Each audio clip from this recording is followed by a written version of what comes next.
Salutations, everyone, and welcome back to tonight's second half. Tonight's second half, I have a follow-up interview with John Phoenix. Before we get into it, a couple links. As you know, I rely on Patreon, PayPal, and my merch to help the channel to continue to grow and go. The links to Patreon and PayPal are in the description below. My merch is displayed directly under the video. Also, Dogman, Frightening Encounters, Volume 1 through 3, the audiobook versions. They were written and researched by Tom Lyons, narrated and produced by me, Jeffrey Nadolny. Those audiobooks are available on Audible, Amazon, and iTunes, the links to which are also in the description as well. And finally, last but definitely not least, if you'd really like to help support this channel to continue to grow and go, simply subscribe, click the like button, and please leave a comment. It really does help, and it definitely matters. And now, everyone, I have taken far too much of your time. Let's get on with tonight's second half, shall we? All right, everybody. Today I have a follow-up interview with our friend John Phoenix from Sweden. How are you today, my friend? Hey, Jeff. I'm doing great. I'm watching the soccer game here, one of the biggest national games in the world, and my team, we won with 1-0, so I'm happy. I'm a happy dude right now. Very happy. I'm glad. I'm glad that you're in a good mood. Yeah.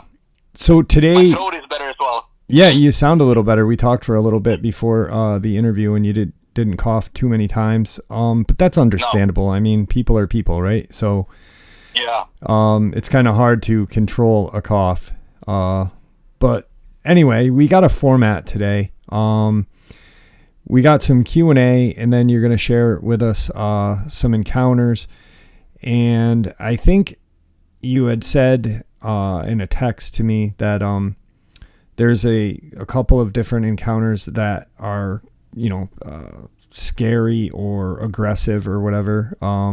We'll get into them after the Q&A, but we've got a list of questions that you so graciously printed or typed out and sent to me, which I appreciate. And a lot of the questions, John wanted me to let everyone know, and I did too, of course, is if your question has not been answered, chances are that it has been answered in previous interviews, or he doesn't have the information and has not been able to be in touch with Miss Misha, and that no one's getting neglected. We're doing this as best as we can and trying not to neglect anyone. And so if you feel like you're neglected, we apologize. That's not the goal. And hopefully we will get to everyone's questions. So I guess the first question I want to ask you, the portal question for this caller: do deranged dogmen / Bigfoot also fight off malevolent beings that try to cross over? Yes, because they still are Bigfoot and Dogman, and they have a purpose here on Earth. But the prime reason why they fight off, because they are more feral, is because they don't want anybody to steal the food. Okay. Right. They don't want any competition of anybody else stepping into their living room or their kitchen to snatch the food out of their fridge. Right. So that's why even deranged or feral or aggressive ones are also on the same side of the fence as the malevolent. Okay. Now, but this isn't part of the Q&A, so I'm going to kind of step off the side. Problem.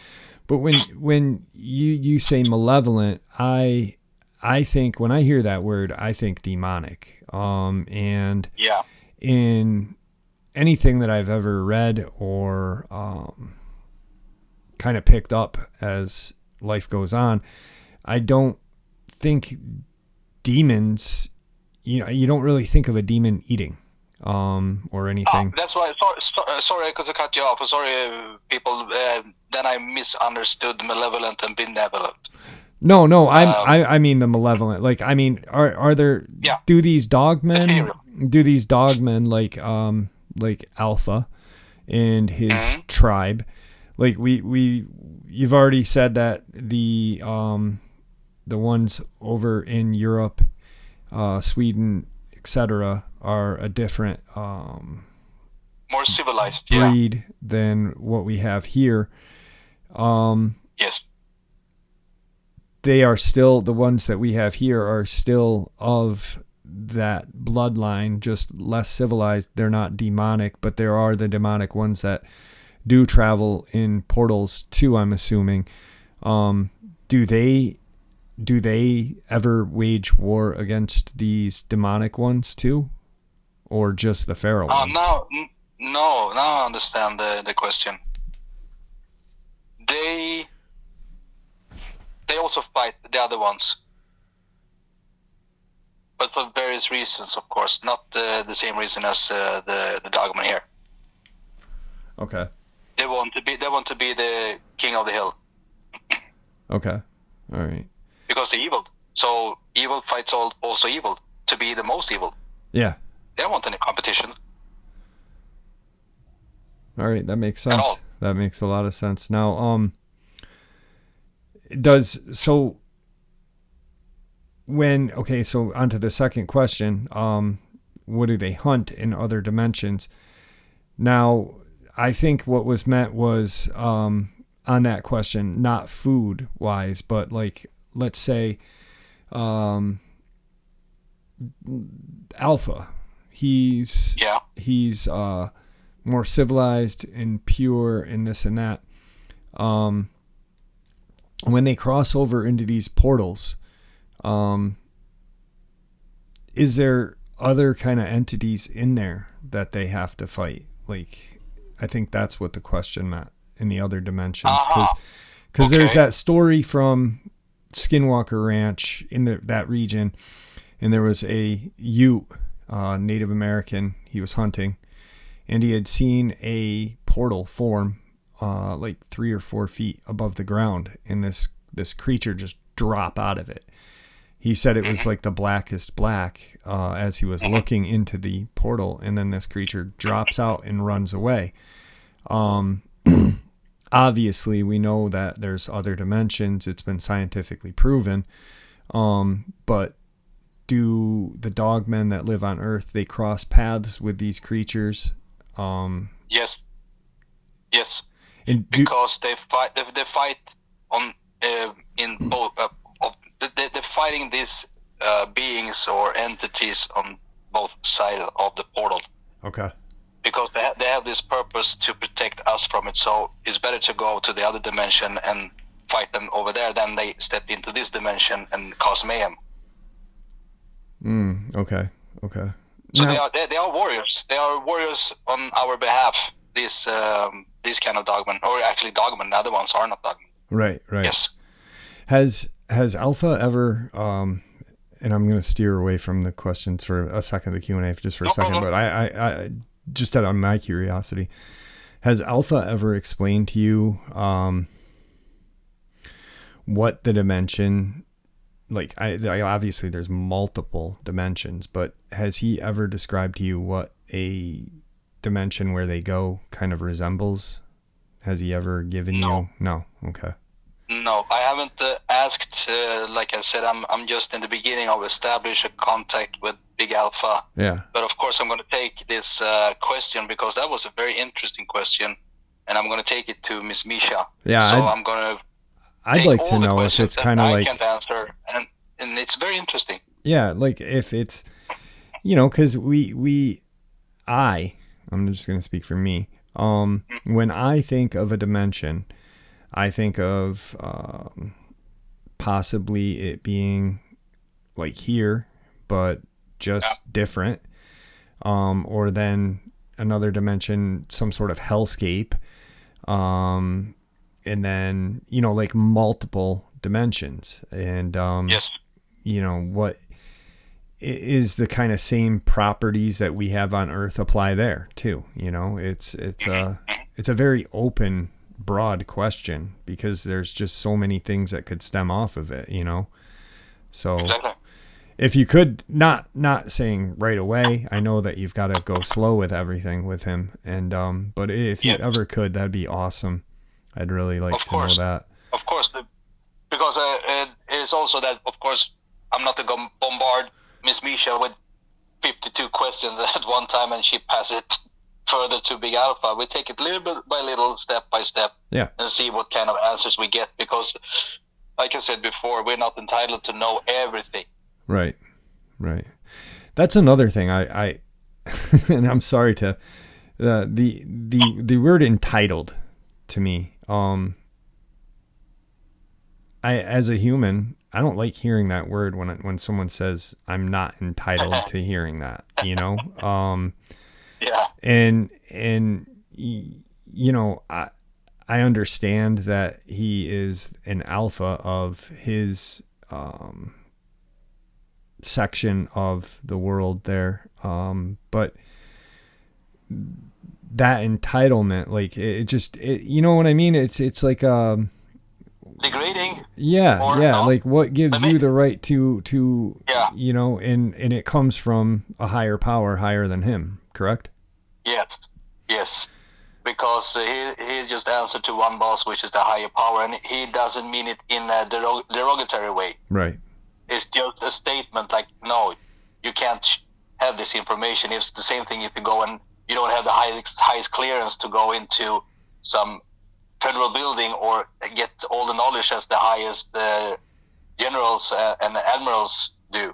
Right. They just say the same thing. It's not the derogatory. It's just a basic fact. Yep. You're not entitled to this. You don't have the access. Entitled is my word. It's more or less like, sorry, but you don't have access to this area. Like we don't have access to the Vatican's library in the basement or wherever it may be. Yeah. Yeah. It's not that we are beneath the cardinals. Well, they may be thinking anyway, but you know, it's more like, no, sorry, this is restricted area. Exactly. And that's more like maybe entitled, but that was. No, it's I was just kind of curious, you know, like, and I'm sure people, when they hear that, you know, they're like, well, why aren't we entitled? What you know what I mean? Like, because you think, as a human, you know, why is this dog breed, in no disrespect, obviously, but why is a dog breed a you know, half human, half dog / whatever, have more entitlement to me than knowledge, you know? So it's just, you know, a really interesting question is, the Dogmen back in the day when, I think it was 1003, prior to that, they were trading with humans. What were they trading? What was the monetary thing gained and stuff? Yeah. They were trading. They were trading territory, of course, and they were trading gold, silver, pelts, weapons. For that time, of course, advanced weapons. Okay. Because it's better to have a weapon to stand up for yourself than to use your arm to shield yourself. Yeah. And also when they were mercenaries, they needed, of course, weapons and shields and armor. Well, they didn't need it, but it was a part of the uniform. So, and also, of course, peace and understanding and collaborations was a part of the agreement. Okay. Because don't think for a second, anybody out there, that Dogman, they were not killed. Right. Of course, they were attacked on Dogman at their own territories and wars between humans and Dogman as well. So that's why they came to this agreement. And the humans who used the Dogman, of course, had advantage of fighting other armies. Not everybody had this Dogman. It was not like, oh, he's the highest bidder, so that's why we can pay this money and so, because they were loyal. The same thing as before, loyalty and trust. And those ones who were most trustworthy and loyal to them, they are loyal to the humans. There was so much more than just money or territory or or the things that they get or traded. And, Right. and of course they need to use. I mean, in Dogman they don't have any use for silver or gold, of course. Right. But they use it, of course, to buy things or trade something back with other people. All right. So that's a part of the whole deal with the trading business. Like everybody else, you can see in that just because they're Dogmen, they don't need this and this and this in this kind of situations. Of course they did. Yeah, yeah. Now here's a question: if you don't know, and if you don't mind, if you can remember it or jot it down or whatever. I always listen to the segments over and over again, and I take notes. With the trading, obviously back in the day, there was always trading of, like what you said, gold, land, silver, pelts, weapons, etc. But one of the biggest commodities traded back then, and one of the biggest things sought after back then, were spices. Simple spices for cooking and flavoring of food and stuff like that. Did they ever use spices to? No. So they just ate their. Yes. Okay. They like to smoke. They like smoked bacon, so maybe other Right. smoked meat, but no. And No that spices. that Maybe they can use. Maybe they traded spice. I don't know, but they no. Okay. They don't put salt on the burgers. No. Well, I'm not saying like salt. I'm I mean any kind of spices or. Yeah, I was just kidding with you. For like medicinal purposes too. So that one I'm gonna ask Miss Misha about healing and what they like eat. turmeric. Turmeric is a spice, but it's also a healthy spice. It's used for multiple things and stuff like that. But usually, I mean, when they get sick, they go to another dimension to heal. Even though it's not wound from a weapon or stuff like that, they go to another dimension to recover. Okay. All right. So they don't need, per se, cough medicine because they go to another dimension to heal. But it's an interesting question. I'm also actually going to take this up with Miss Misha. Yeah. Because I also am interested in learning more about them. Right. And I'm assuming they don't cook their food. I mean, because you had said they have the ability to use fire because they could make simple tools. So if they can make simple tools, obviously have the ability to use fire. So they don't. Do they cook their food? I mean, no. Okay. They are animalistic in that way. They are canine in that way. Okay. All right. It's not even medium rare. It's raw. Right. Here's a broad question too. And I'm sure, there's a lot of people out there that are thinking this. If Alpha and his group, with the 6 other alphas, meet, obviously they are a superior at fighting and skills like that. It seems like if they all ever just chose to take back or just take from us, what's stopping them?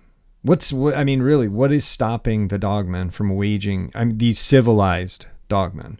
Because you said Alpha is civilized, and then, there are some here that are not civilized. But if there's alphas around, if there's 6 other alphas, those 6 other alphas would have to be civilized to commune, or to talk with the other alpha from Sweden and stuff like that. When they meet, so they've got to be civilized as well.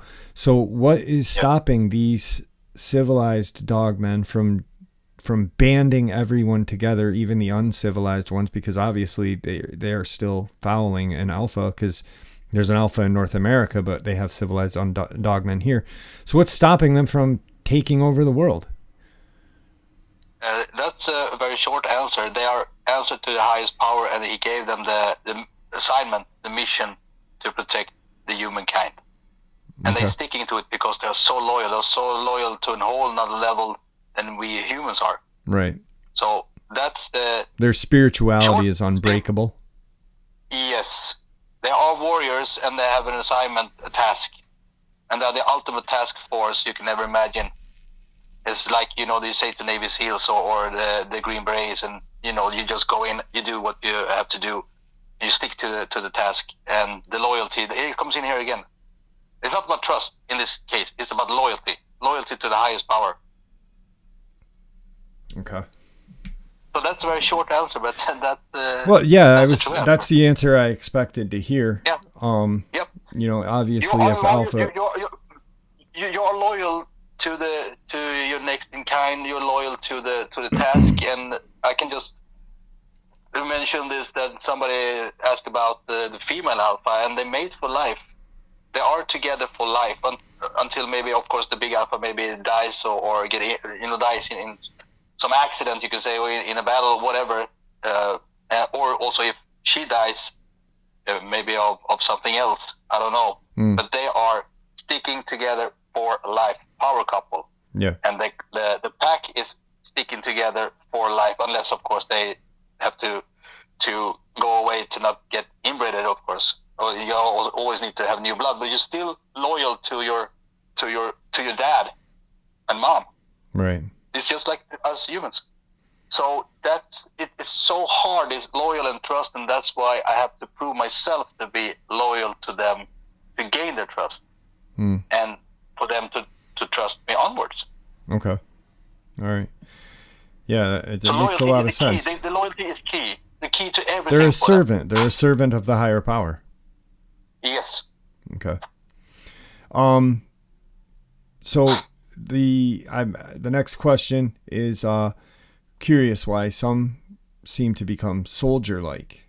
Do pure dogmen know if they have a spirit or soul? Yeah, that's a good question. Do dogmen have a soul? Yes. Yeah, obviously. Yeah. More or less everything in the universe. Of course, not the jellyfish. Well, maybe they have. I don't know. Yeah, don't speak for a jellyfish because they may. No. Yeah, they may. Maybe they get angry at me. You get stung in your foot next time you go to the ocean, buddy. Yeah. I got me one in my face when I was 10 years old. So you told me that. Yeah. No, the thing is that everything that lives and breathes, they have a soul if they are thinking. So even, I know this seems a bit too rough for some of you out there, but even the bad ones, of course, have a soul. They have a dark soul. Right. And that's the thing of the battle of good and evil. The devil, so-called, well, yeah, actually exists. He wants them all over to his side. And then that's why you say a dark soul. Okay. So even aliens, everything that's created by God, everybody has a soul. Yeah, I mean, and then some of them step over to the dark side. You just keyed in on it. You said even aliens or extraterrestrial, but they were created by something. So if there's one mighty, wherever it may be, creator.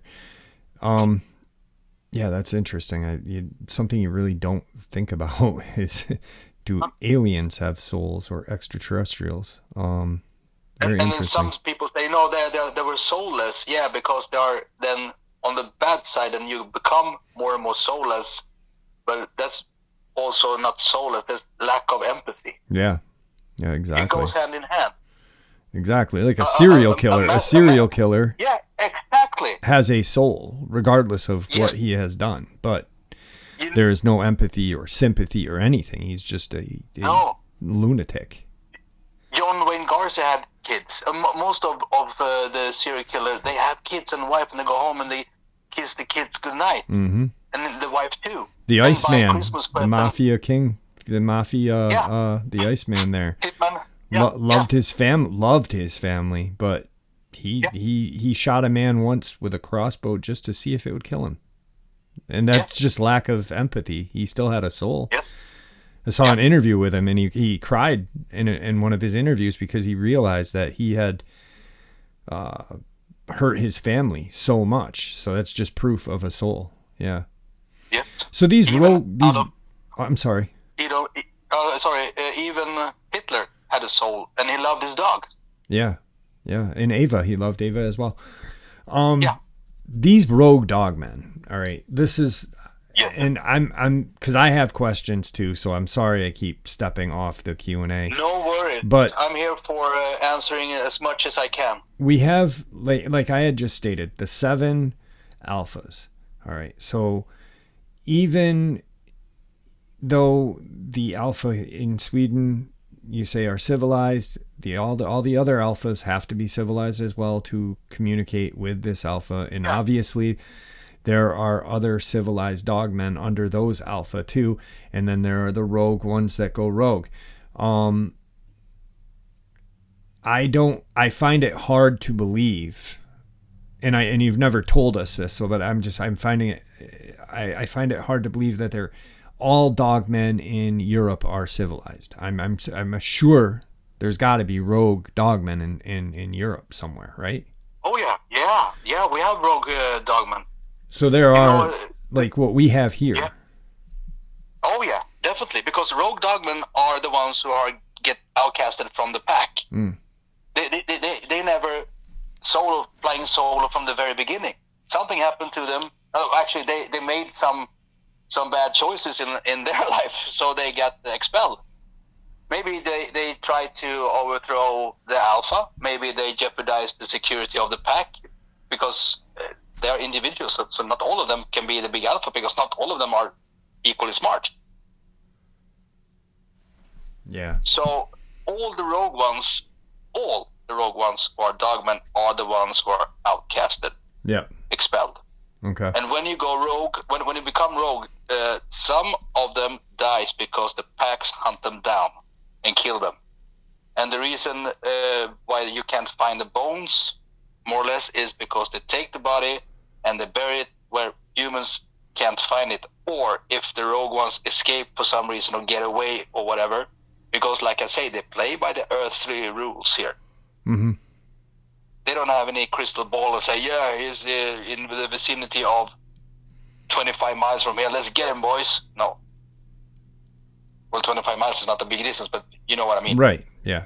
Yeah. So if they die and the pack will not can't bury the body, then they just leave to rotten, and then the scavengers comes. Okay. All right. And eat up the rest. And I mean, it's a forest floor, so of course it's not going to be much left of it. And of course, some humans have seen some sort of bones that they think is suspicious. Right. And if they call the authority and the authority says, yeah, it's a bear. Yeah. Yeah. It's always a bear. So that's the answer to that one about the rogue ones. Okay. And they go crazy because they are pack animals, and once people, they get they're pack animals, so they want to belong. And once again, they get outcasted, and they just can't. Loyalty. Yeah, they get outcasted. It's that's spot on. If in a community, let's say of 100, a small community of people, and one person gets expelled from that community and he is out in the woods by himself, he's going to go rogue. He's going to get upset, violent, and saddened. And that turns into anger. Who are the guys who goes back to school and shoot as many kids and adults or classmates as possible? Yeah. They are the human rogues, outcasts, because they're outcasted. Yes. Yeah. And the reason why they go and attack animals is because they are frustrated and angry of everything, and of course they can't go back to the pack and try to challenge Big Alpha because that's a death sentence from the beginning. So that's why they take it out on not so much wild game, but sheep, cows, horses, all the cattle. Livestock and such, yeah. Livestock, yeah, you say livestock as well as synonym. All right. So that's why we have it over here in Europe, that they go and kill on a rampage. Yeah. And recently, just the other day, I was walking with my dog, and he's an American wolf dog. And the one guy stopped me, and we just had a chat because he is 30% wolf. He's a big as, he's so big, and he's only like 9 months old, and he said, I've been to a moose hunt because now we have the season for hunting elk. And it was one enclosure of deer, because we have enclosures of deer here, but just for the meat, of course. And he said, they don't like wolves down there in the southern part of Sweden. I said, I know, of course, hunters don't like wolves because there's a competition for food. And he said, no, they don't really dislike wolves there. Well, I said, no, there are no wolves down there. Maybe one who goes, every 10th year they just straying away from the ordinary territory that they usually are, close to Norwegian-Swedish border and up north. And he said, yeah, because they found 13 deer killed, but only one eaten. And I was just smiling inside like, sorry, man, that was not a wolf. A wolf doesn't kill 13 deer and in one take and just eat one, right, intestines of one.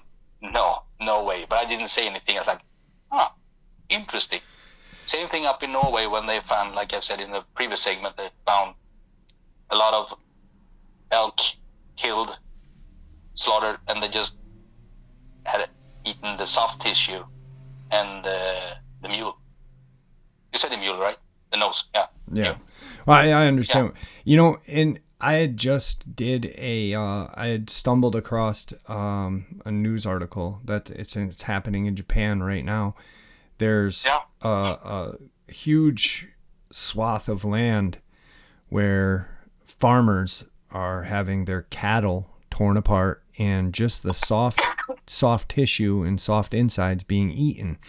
And of course, there are a few photos and of bear, but then there's these huge paw prints, 7 inches wide, 5 digits. And definitely to me, that smells like a Dogman. And that's a rogue Dogman, and many of them, because like you said, it's not, it takes more than one to cause so much damage. There's a question that I think everyone's talked about, and I've had a person on my show that shared with us a lot of information, but is the dark government, and I would just say all government is kind of dark if you think about it, using some to be super soldiers? The super soldiers, they are not Dogmen at all, because the only way to not control Dogmen but to get them cooperative is actually to be a mercenaries. Mm-hmm.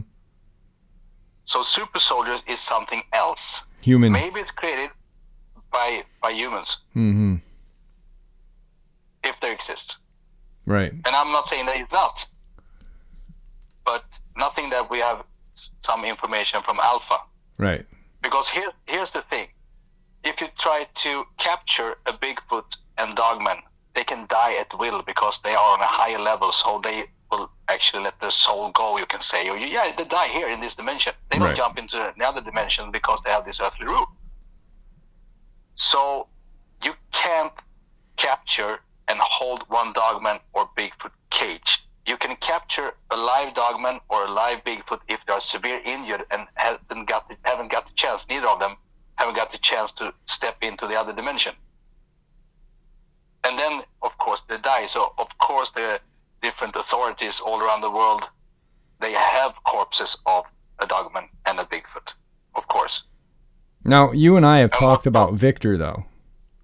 And now, the breeding program, what you just said to me, or to us about right now, he had stated that the Bigfoot died. But then the kind of offshoot Dogman, one with human leg, no tail, what they call werewolf, were captured and Dogmen captured. What was the deal They don't with have that? any capture. They don't. That's. I'm not gonna trash Victor here, but they don't have any captured dogmen. So-called werewolf, it is abomination. So that's a whole nother ball game. So that might be true. But if you have human legs and you are very hairy, you're not a dogman. Right. And then maybe they can be captured because they play smart. Because they are demonic beings from the ancient time that, like I said, they've been dabbling with the dark magic. So if you see a werewolf who can speak, like I said, anything that speaks are demonic or from demonic forces. So of course, if he spoke the truth about this Sebastian, of course this werewolf just played them along. He just played them. Would be perfect to be served all your meals and having three females just strutting around. Perfect. Right. If he's old, it's like sorry, but it's like if being at Playboy Mansion. Right. Of course. Which guy doesn't want to live as Hugh Hefner when you're 80 years old? Right. So he just played them. He just played them. And if he wouldn't have met Big Alpha or any Alpha or any other of the Big Alpha, he would get killed. Because they see through bullshit in that way. They see like, no, you're not the Dogman. You're gone. You're history. Because this Sebastian was not good. He was evil. So he was a demon. Not the demons in that way.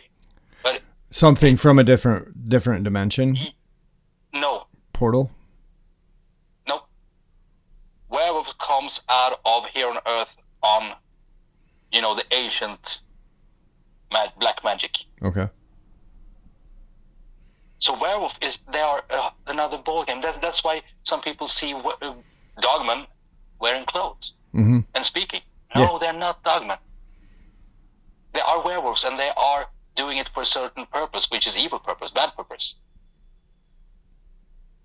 So I can say if that thing was true or if it just a made up story, I don't know. And that's my opinion. It's not Big Alphas, but it's my opinion. Right. But if it existed, and he said it's a werewolf, then he played them. 1-0. Right. Good for him. Bad for them. Yeah.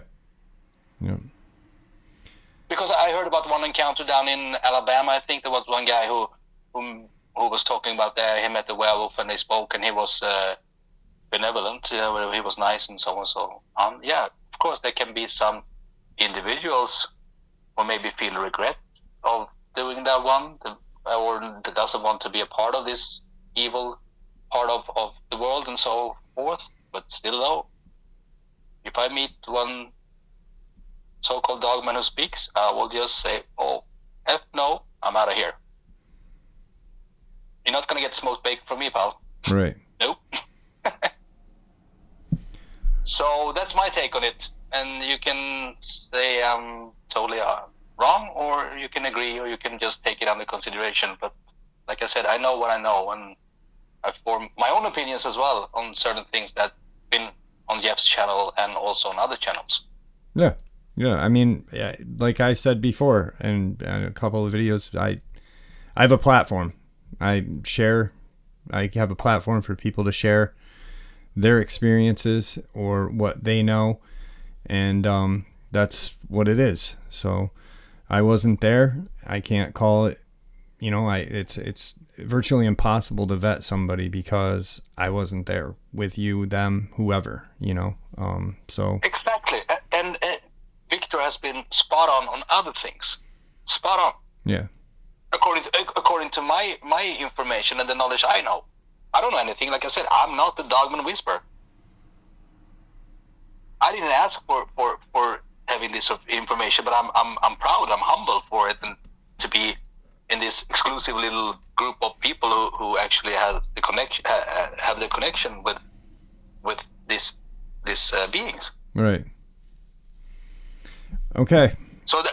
that's why I'm not going to go in any polemic with for and against Victor, or is it right, is it wrong, in the comment section. It's up to each and everyone to listen to what I have to say and listen to what Victor had to say and form your own opinion. It's about everything. Form your own opinion. Gather information from different sources and form your own opinion instead of listen to other people. Yeah. Like blindly follow. Yeah, we have to follow this one because this is the truth. Everybody can watch Life of Brian. It's a perfect movie about being.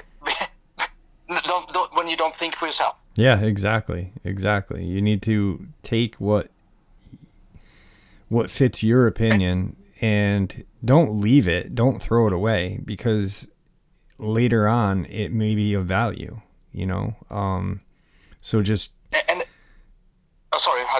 No, I'm just saying it's a puzzle pieces, and I think that, your information, other people's information, it might not fit someone's opinion at that time, but just because you don't agree with it right now, don't throw it out the window because you might miss that puzzle piece later on.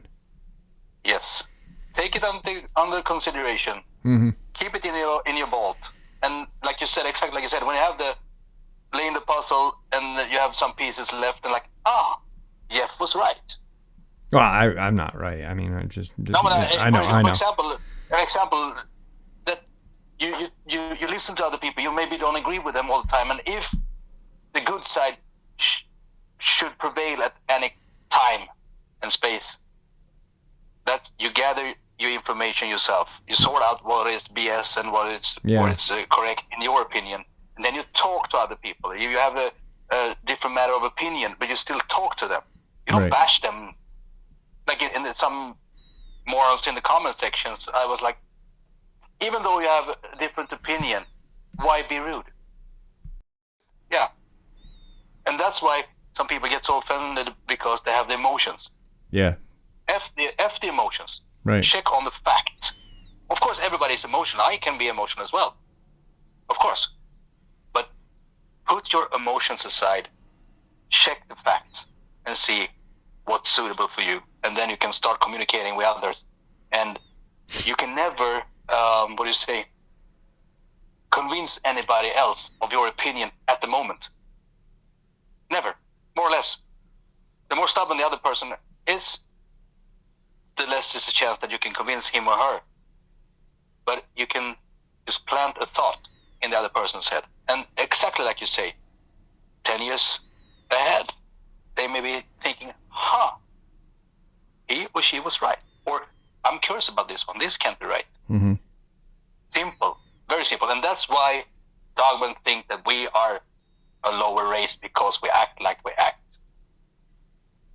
Of course they have emotions as well. Of course they have. Right. They have a soul, they have emotions. Right. All right, we got a couple more questions. Of course. We're about 41 minutes in. Time flies when we speak. Yeah. I want to answer a couple more, but then I want you to kind of share an experience with us too. So we might not get to all these questions today. We continue. Continue. I have a few more encounters from other people that I want to talk about as well. Later on. This one that I wanted to ask, but as I'm reading over it, Alpha is 60 years old. I just want to emphasize on this. He's 60 something years old. He's and I'm not asking a question. I'm just making the statement because you and I have talked a lot about this. So he's 60. He knows what he has been told. He doesn't know the vast regions of the earth. He is not the controller of the all of the knowledge of the universe.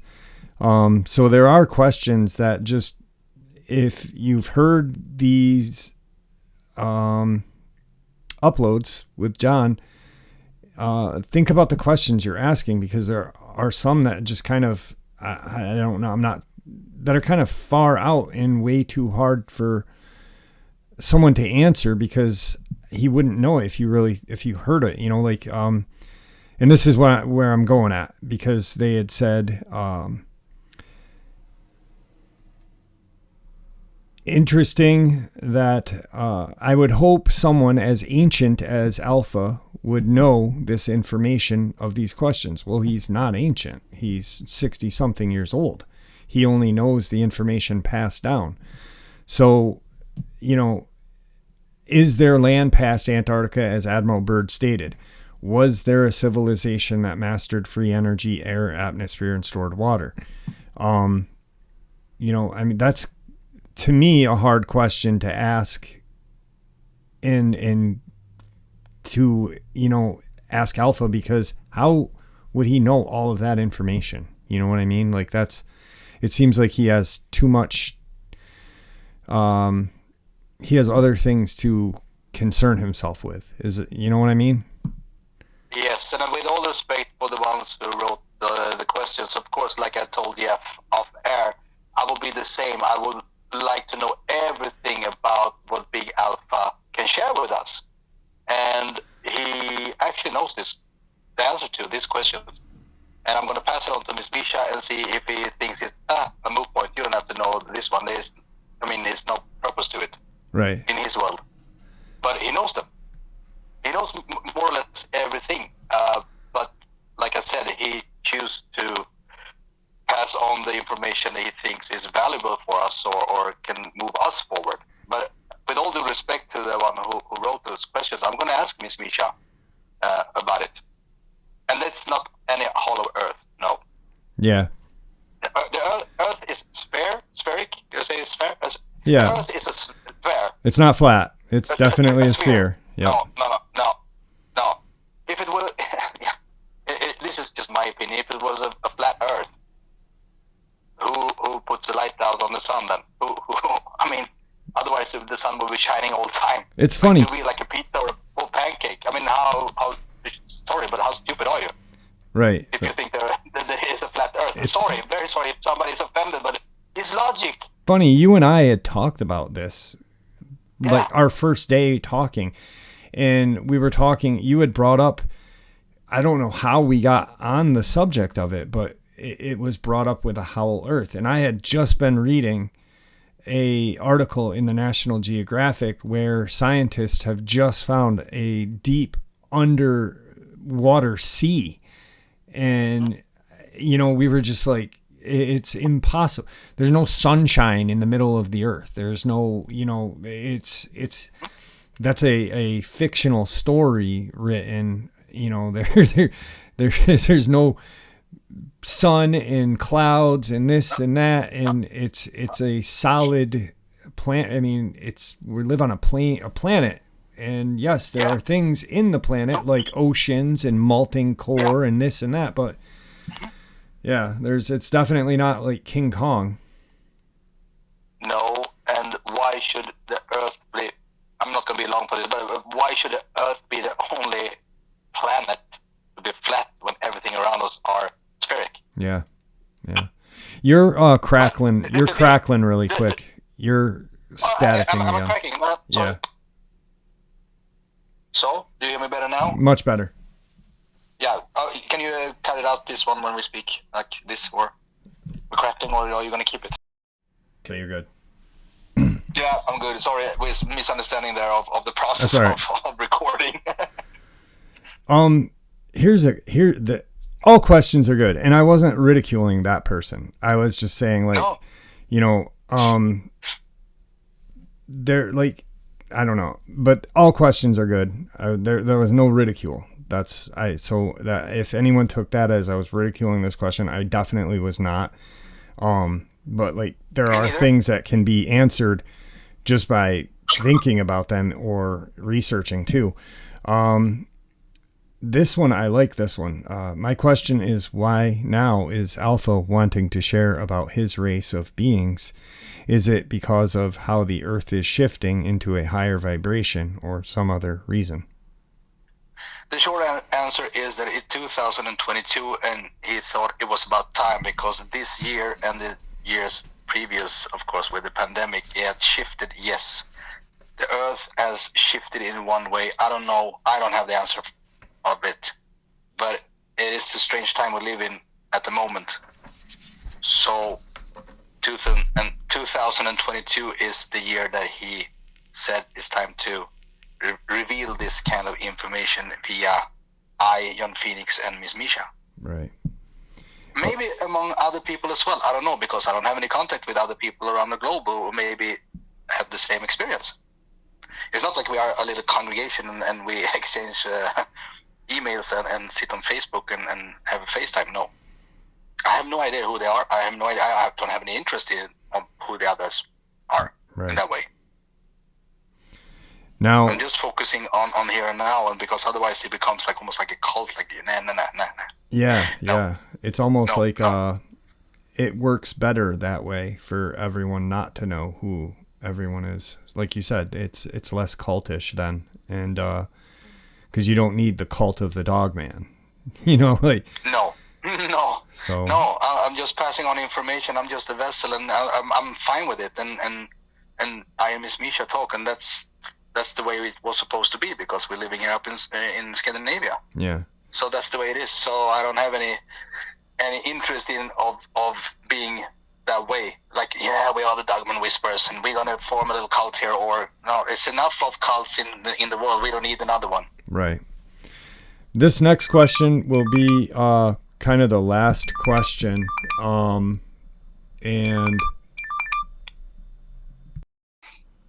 all right, we had a little technical difficulty right there. I'm using Messenger to communicate with John, and I think it was because I received multiple Facebook messages that it just cut our call out. We're about halfway through with this next question, and I'm choosing this next question because we've got a little bit of time left, but this next question is going to lead us into the next part, which would be an encounter. So, why is Dogman seen so often in graveyards? The reason why Dogmen are seen in graveyards is because those ones who are around graveyards who are Dogmen are the rogue ones. And the rogue ones can also form a pack, of course. If you have an out who survived, of course, the punishment, then they form a little group. And that group, they, of course, even though they are a group, they become more and more feral. And you can also say that they are more like, no offense to anybody, but they are like bums in one way. And not, I don't mean it in not negative way, because everybody's not fortune as a human. But they don't care about the hygiene. They don't care about to behave civilized. So that's why they stick around graveyards. That's why they are gnawing on the bones sometimes. That's why, because they're crazy. They are like bag ladies in one way, crazy bag ladies who sing,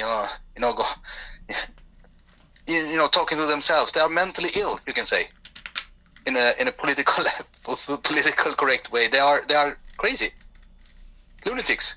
Right. So that's why they hang around, and that's why when you have an encounter with something that smells, try to walk away.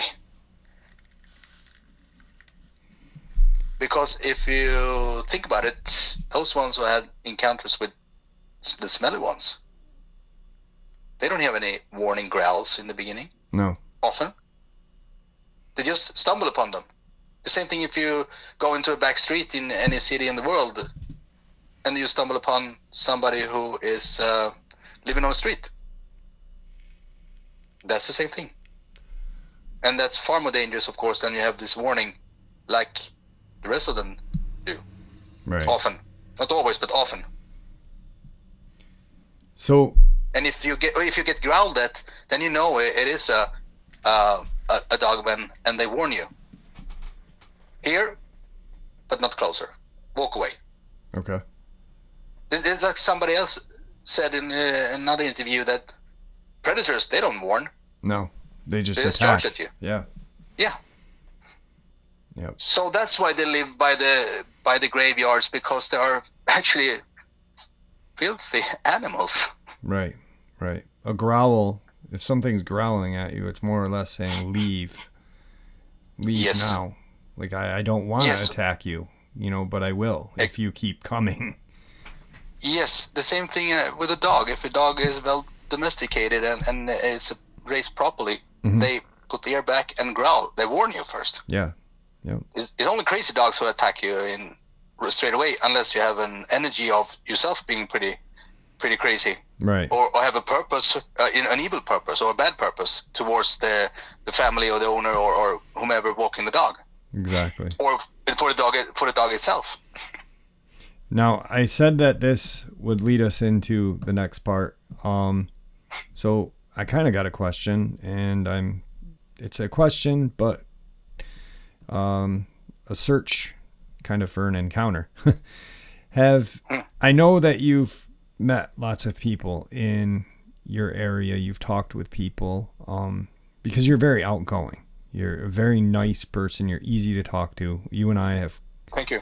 talked for a very long time. Like you said, you'd spoken to that guy while you were walking your dog. Have you ever, and now this is new news because, prior to today, we had just didn't really think about rogue dogmen or angry, upset dogmen in Europe. You had made it, not you had made it. It seemed like they were civilized all there. Have you ever come across anybody that has had an encounter with a rogue dogman, an encounter that was not like your first, or not like your encounter with Alpha, where there was no aggression? But have you ever met anybody in your travels that has had an aggressive dogman attack in Europe? Would you be willing to share that with us? No, not aggressive in that way, but way scarier than ours. Right. Way scarier, because this dogman is a rogue one. Would you be willing to share that? Absolutely. All right.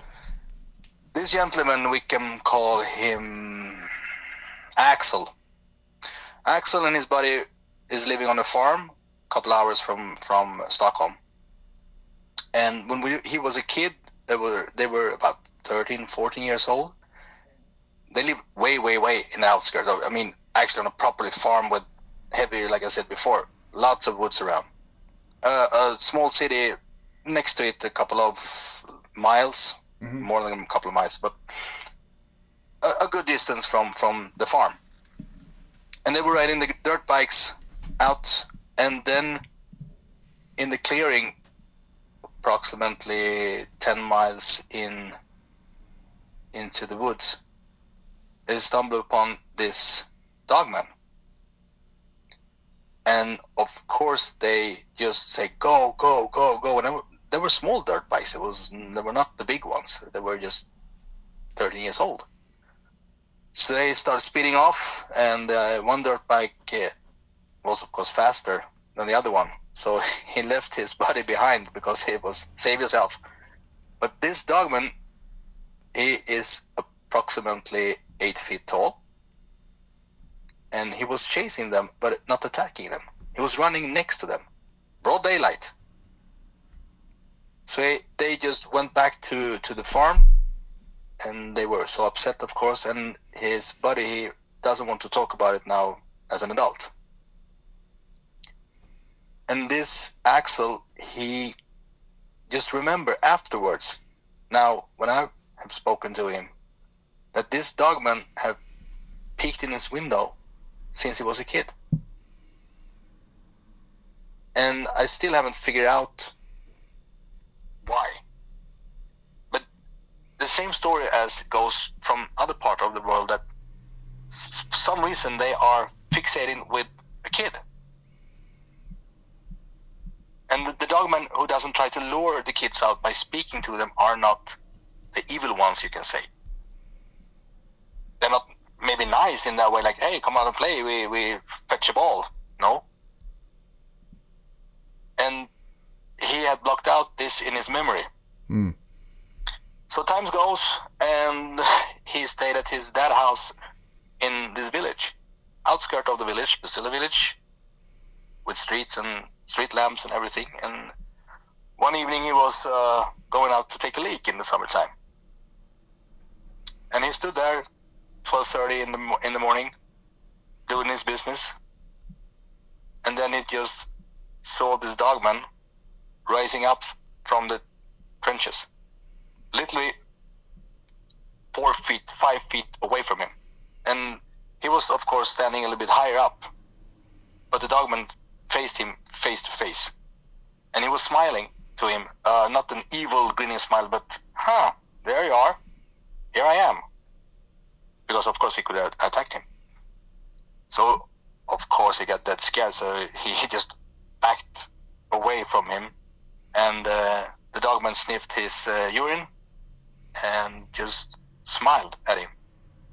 So he backed away into the house, went up to the second floor and checked the window, and the dogman was still there.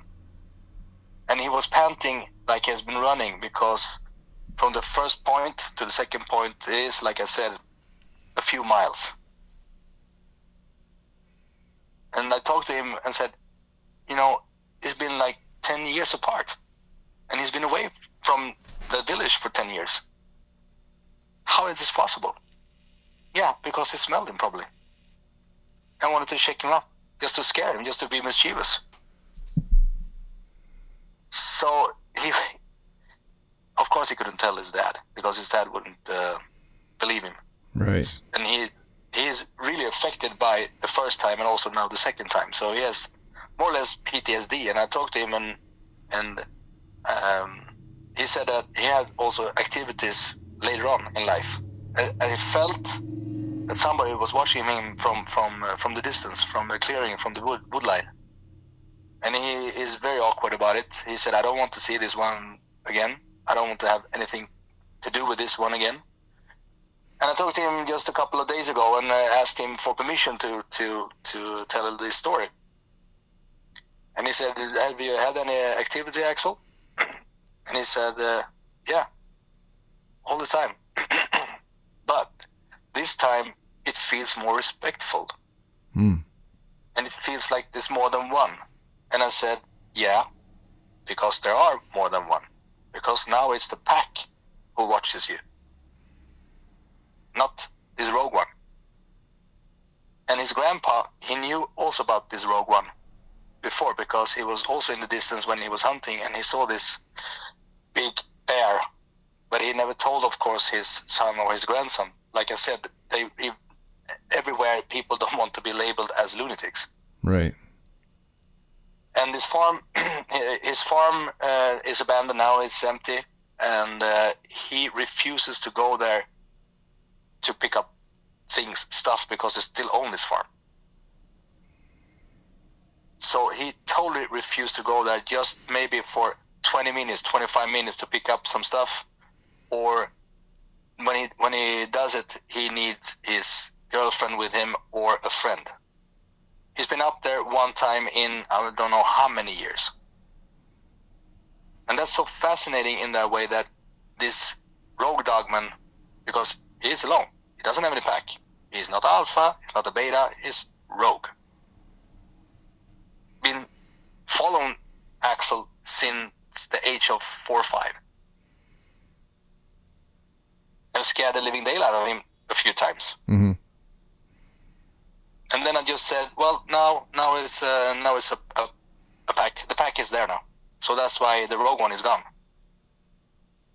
And that's why he felt more mutual respect. I don't know if he has a connection with them, because he doesn't want to search for that one, because he doesn't want anything to do with them.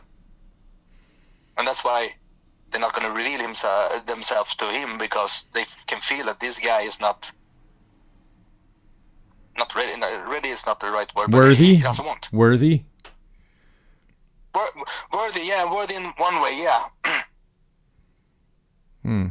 Because they sense that he's not up for the task. Right. So maybe it's not scary for me telling it, but it's fascinating, because this is one of the other encounters that I have from Sweden. Yeah, it's except very for me interesting. and I and Miss Misha. And it's completely, I mean, it really changed this guy's life. I mean, for him to not go to his own community where he grew up. I mean, that's a huge impact on him. And it is a city. For us, it's a city. For you guys, it's just a small village, but it's right. 25,000 people. Here's something that I got off of that, though.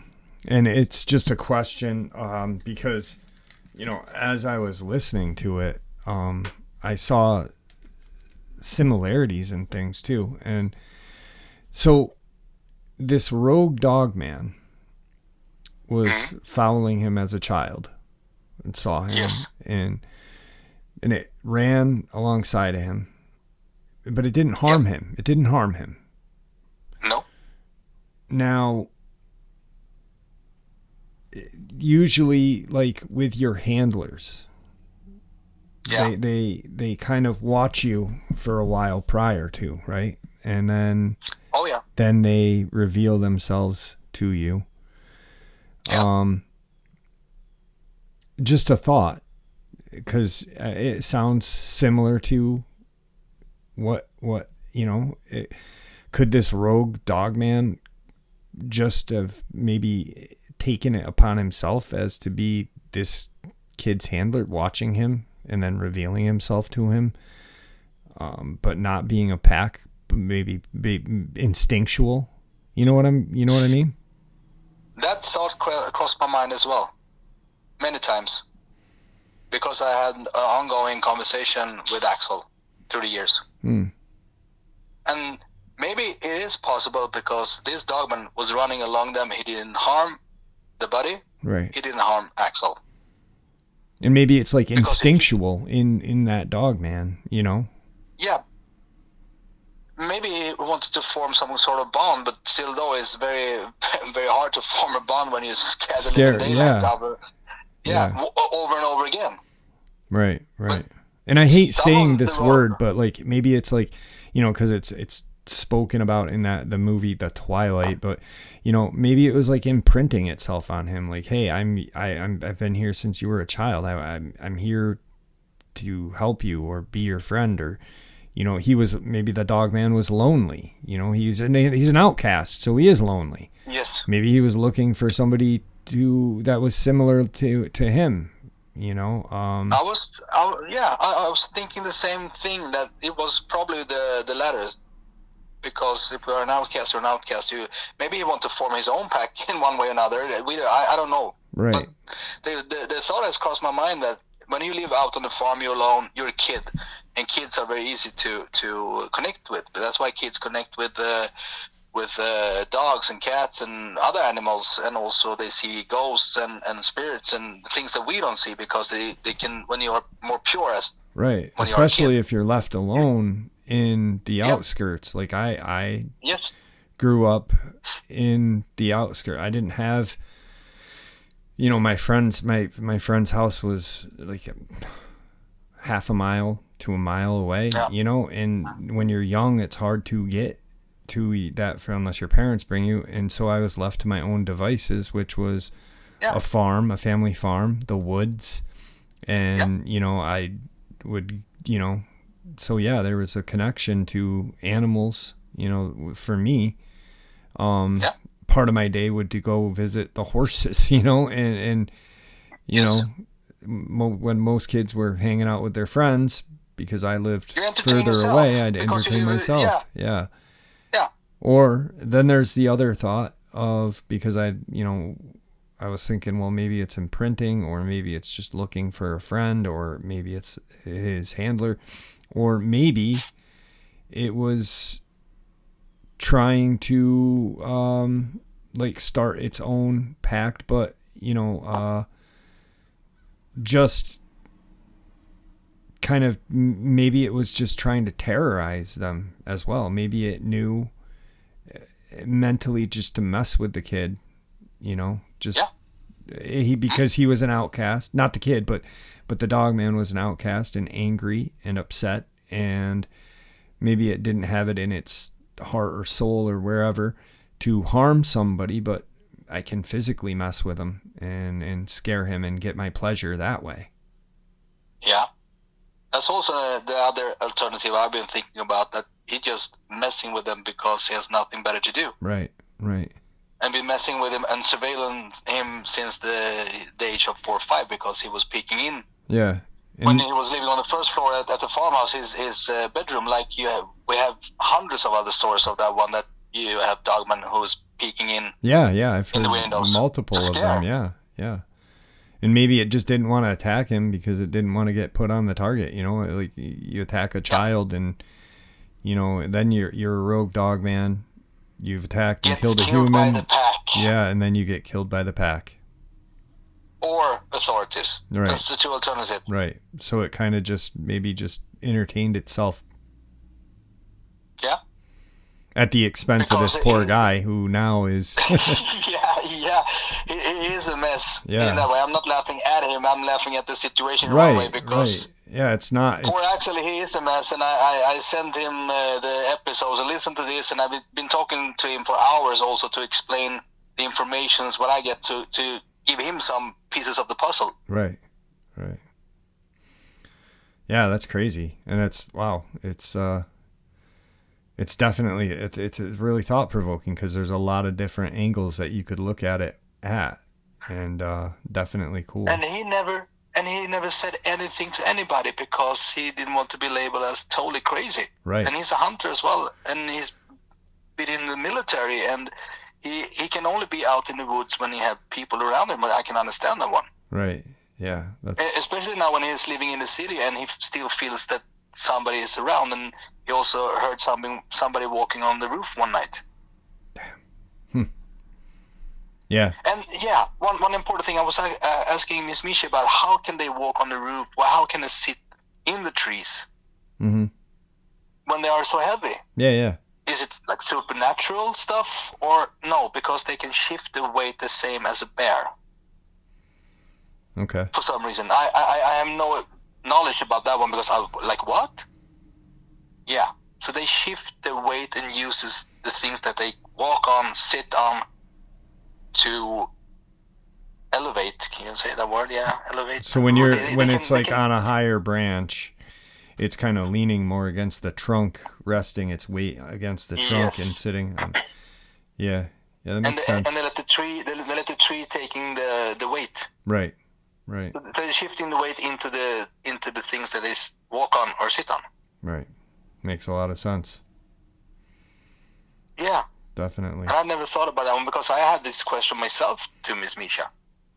How could this dogman that she saw, one of them was standing on the lamppost, or holding the lamppost and standing on the side like Gene Kelly in Singing in the Rain? I was like, how is that possible? Right. If he weighs about 400 pounds or more, how is this tiny little branch going to hold him? Yeah, and she said, because they're shifting the weight and using their own energy down to and weight. Well, it's energy as well. Yeah. Use it for the things that they stand on or walk on. Yeah. Aha, that makes sense. So I'm learning myself a lot of things that I didn't know. Right. John, we're about up on time, my friend. Yes.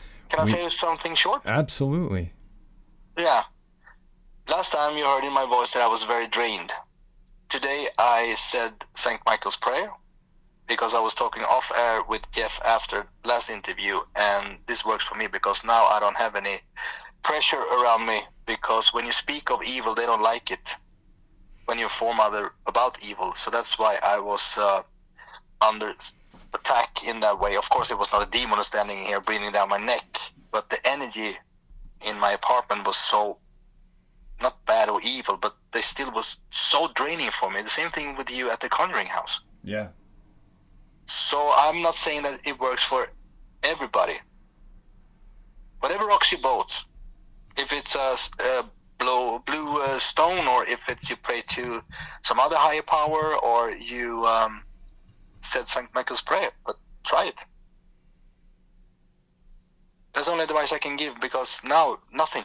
It's like the first time that we spoke. Yeah, I mean, you were wiped out even the first time.